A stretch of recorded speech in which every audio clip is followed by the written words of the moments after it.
प्रतिदिन लोगों को लागू करना चाहिए। इसमें छात्रों के लिए जो निःशुल्क शिक्षा की बात थी उसको आपने लागू किया। दूसरा, इसमें पालक के ऐसे बच्चे जो प्राइवेट क्षेत्र में पढ़ सके उनके लिए आपने कोटा तय किया। इसमें बिंदु क्रमांक 20 के पैरा 3 में स्पष्ट कहा गया है और अखिल भारतीय 8वां सर्वेक्षण में शिक्षा कर्मियों को पैरा शिक्षक बताया गया है। इसमें साफ साफ कहा गया है कि शिक्षा के अधिकार कानून जो भी राज्य लागू करेगा उसको पैरा शिक्षक नहीं रखना है। शिक्षा कर्मी को उसमें अधिसूचित कर दिया गया है अखिल भारतीय 8वां सर्वेक्षण में कि ये पैरा शिक्षक है। तो पैरा शिक्षक की व्यवस्था हमारे पूरे प्रदेश में अस्थायी शिक्षक की व्यवस्था की गई है। ये हमारे साथ सबसे पहले सौतेला व्यवहार है, इसको समाप्त होना चाहिए।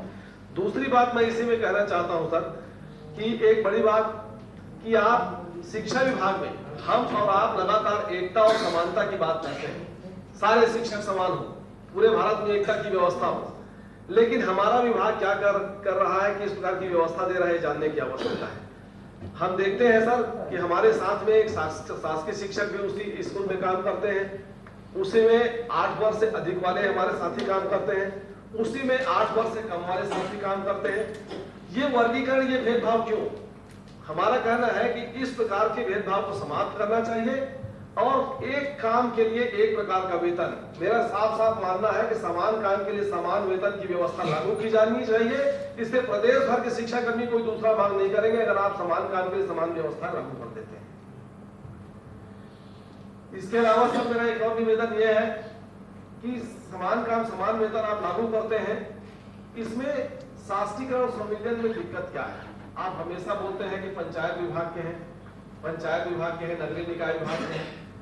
हम काम केवल हम पीएससी के जैसे अभ्यर्थी को चयन करते हैं और चयन करने के बाद विभागों में भेज दिया जाता है, उसी प्रकार से पंचायत हमको टोकन के रूप में चयन करते हैं।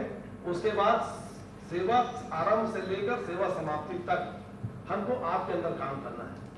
इस व्यवस्था को जब भी बनाया गया, व्यवस्थाएं नई बनाने के लिए ही विचार विमर्श किया जाता है। आपने हमको बैठक में बुलाया है, हमारा आग्रह है कि कुछ नई व्यवस्थाएं बनाइए, जो विसंगति है उस विसंगति को दूर कीजिए। अगर पहले से बने बनाए सारे नियमों पर हम चलेंगे तो हमारे साथ तो वही व्यवहार होगा जो लगातार हो रहा है। इस पर संशोधन करने की आवश्यकता है और शिक्षा कर्मियों को आप शासकीय कर्मचारी का दर्जा दीजिए। संविलियन हमारी प्रथम मांग है, संविलियन करते हैं तो दूसरी कोई मांग हम नहीं रखेंगे। यहीं से सारे शिक्षक कर्मी एक मत है, केवल संविलियन। लेकिन कहीं कहीं पर आप लोग पंचायत राज अधिनियम